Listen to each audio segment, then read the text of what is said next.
China has finally responded to the rising tensions in Korea, but there was no public rebuke of North Korea and no sanctions. Instead, China is calling for talks. For more on the Korean situation, we welcome Charles Armstrong. Charles is an associate fellow at the Asia Institute and director of Columbia University's Center for Korean Research.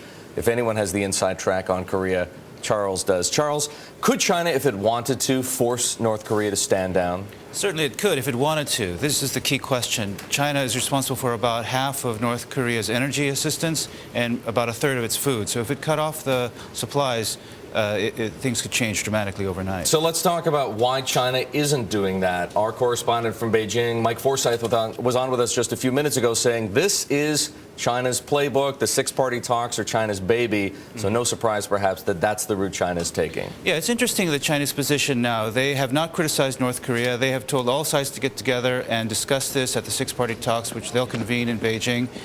They've been studiously neutral. They clearly want to keep North Korea afloat. They want the border state on their buffer zone, and they're not going to take sides in this. Okay, there's a difference, though, between a buffer state and hostilities between the North and the South. What does China stand to gain, if anything, from North Korea attacking South Korea?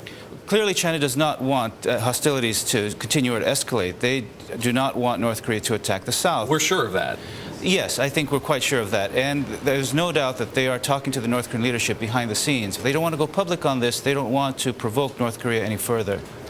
You are an expert on Korea, and North Korea in particular. I think you were in, North Korea 2 years ago, just about? That's right. Is there any way to know just how far the North Koreans are willing to take this? No, we don't know really what's going on within the leadership. What we do know is there is a leadership transition going on from Kim Jong-il to his youngest son, Kim Jong-un, and this seems to be part of this. The younger Kim wants to show he's a strong leader, that he's got military power behind him, and he's not going to take anything from the South or from the U.S. So part, but necessarily all, or might there be something else going on behind the scenes that we don't know, or maybe you can hazard a guess? Well, there are a lot of things going on that we can guess. We don't know for sure. For one thing, this is a distraction from the serious internal economic problems that North Korea is facing to get the population behind the new leader.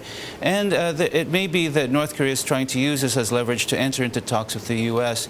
That might lead to a more peaceful solution to the problem. We'll have to see. Okay, on the subject of talks, does it help the Chinese to show the world that the U.S. appears to be, short of attacking North Korea, incapable of influencing the North Koreans? Exactly. China wants to show the world we're the adults in the room. We have the leverage over North Korea. The U.S. can't do much about it. The U.S. is certainly not going to attack the North because that could lead to a wider war.